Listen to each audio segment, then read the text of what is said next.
Well, ladies and gentlemen, it has been a little while since we've talked about the Godot game engine, and this particular game engine was in a massive debacle in 2024 and decided that they were going to get woke as hell, right? They were getting angry over people, I guess, talking about how Godot game engine is woke and how they don't understand how a game engine can be woke. It was this entire massive meltdown. Well, that meltdown actually led to something very interesting. The Godot game engine and the people behind them has decided to cleanse the ones who support them who are not woke enough. I'm not even kidding. They have cleansed them from their donations, and now due to that, the company is now losing over $160,000 per year compared to what they were making before, all because of a very expensive ideology.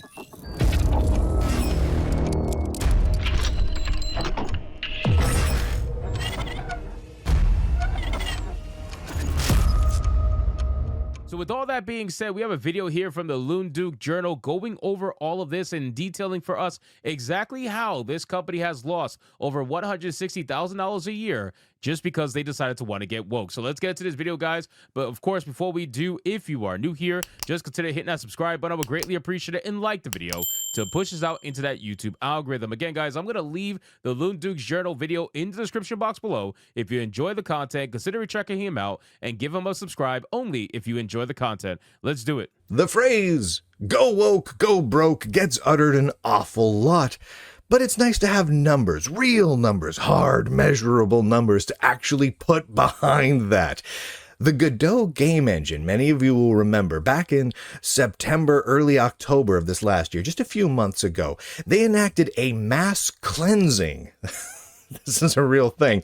It's interesting. I remember the whole Godot drama that was going down. I remember making one or two videos about it. It was pretty insane to see a company decide to go this crazy over woke ideology. But I didn't know that they were actually cleansing people that were supporting them. I didn't know that. I didn't know they were actually trying to do their best to cleanse anybody that was deemed not woke enough. It's insane that there's companies out there. We got indie devs out there. We got all kinds of people out there that are saying, I don't want money. I just want ideology. Yeah, you're going to not be screaming ideology when the bills come due and you got to pay them. Of any of their supporters who were not sufficiently woke. It was a pretty wild time for this open source video game engine. And in the wake of that, the monthly supporters of the Godot engine dropped off dramatically. Over 26%.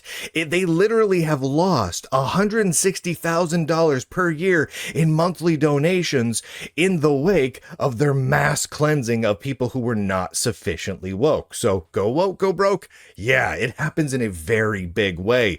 Just to give you the exact snapshot. Before we get into the numbers, I just want you guys to realize this, right? If a company is out there and is being led by people that are okay with willingly losing $160,000 per year when you're an open source platform that you survive on donations, right? That's your bread and butter. You survive on that. So if you are okay with that, and if you are working with anybody who's okay with that, I would exit stage right immediately as fast as humanly possible. I would get the hell out of there because it's very clear that they don't have the company's best interests at heart. A company's only goal is to make as much money as possible and continue the profit train. That's all a company's goal is. This whole thing about we need to support XYZ, social justice, whatever. The moment you decide to support a cause and make that divisive decision, you are going to screw over at least 50% of whatever customer base you might potentially have the moment you decide to make that decision. So it's insane that people have been looking towards companies for those statements when they shouldn't be making that. A company only has one job: bring a product to you and let the market decide whether or not it's going to succeed. That is it. Out of the numbers here. In August of 2024, so the month before the mass cleansing of anyone who wasn't woke enough, Godot was bringing in €52,656,000, which roughly dollars, per month in user support of people donating to the Godot game engine. It's a pretty good chunk of change, right? And this went into the Godot Foundation, supported multiple full-time. That is a lot of money. I didn't realize they were making that much money with this open source game engine. So shout out to them. Employees, and really kept the development of the Godot game engine a rockin'. So that was August of this last year. The next month, in September, things went a little nutty. Things went real nutty. In fact, a number of Godot game engine supporters, fans, developers, contributors, people who donated to them financially, came out and made a few statements along the lines of this.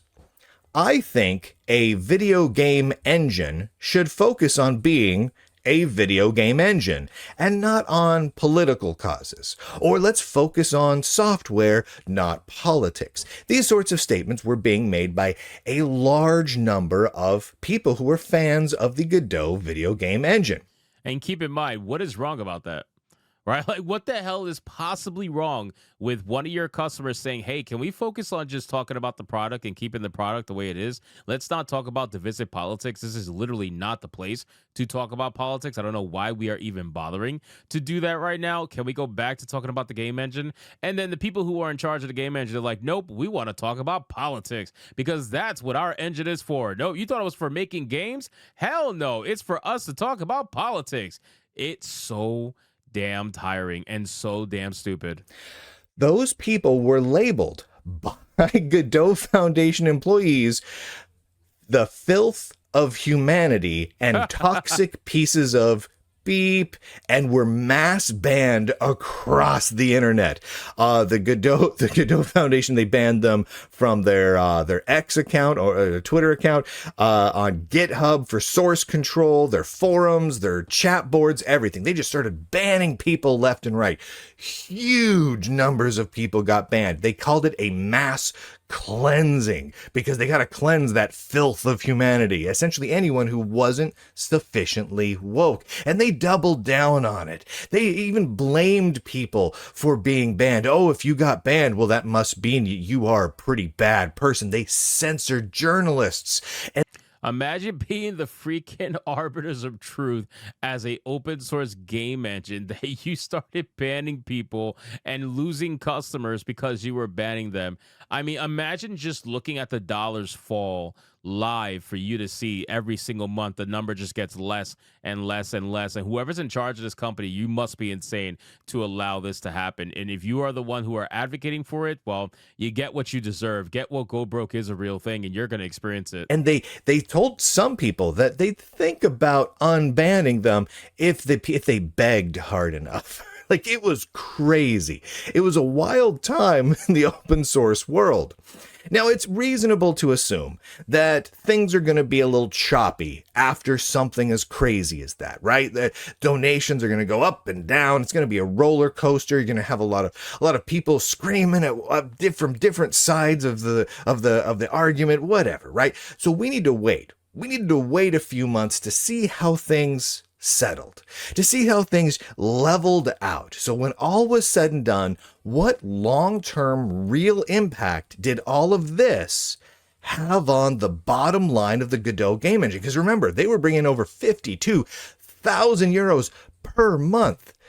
Well, as of now, today is January. Holy shit, bro. Oh my God. They lost 3 sponsors.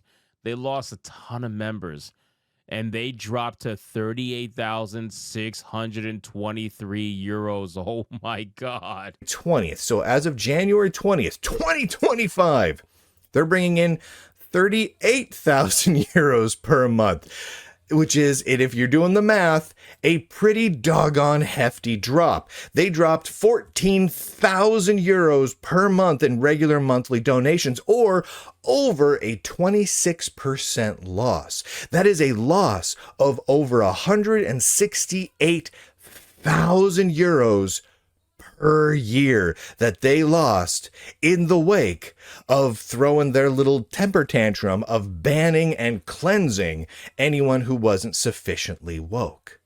I'd call that a pretty massive impact. If you're looking for a good case study of go woke, go broke, Godot certainly is it. Now, they're not broke at this point. That is absolutely nuts. I don't understand this. I can never understand this. Like, Michael Jordan had the best statement ever in a situation like this, which is Republicans buy shoes too, right? And that is truthfully the best way to run a business is to keep it apolitical and just, quite frankly, make your product and let the market decide whether or not they want to support it or not. And the moment you open up your mouth and you say something stupid, you are risking your company. And they're going to sit up here and pretend like they're totally fine with losing 14,000 euros a month, ladies and gentlemen. That is insane. That is more than most people make in their fucking monthly salary. And they're losing that because they decided to say something stupid online and ban people for having a little bit of a disagreement with them. It's absolutely insane, ladies and gentlemen. So anyway, guys, thank you so much for watching this video. Hope you did enjoy, and if you did, consider leaving me a subscribe. I would greatly appreciate it. Don't forget to like the video, comment, let me know what you thought, and I'll see you guys on the next one. Hypnotic out.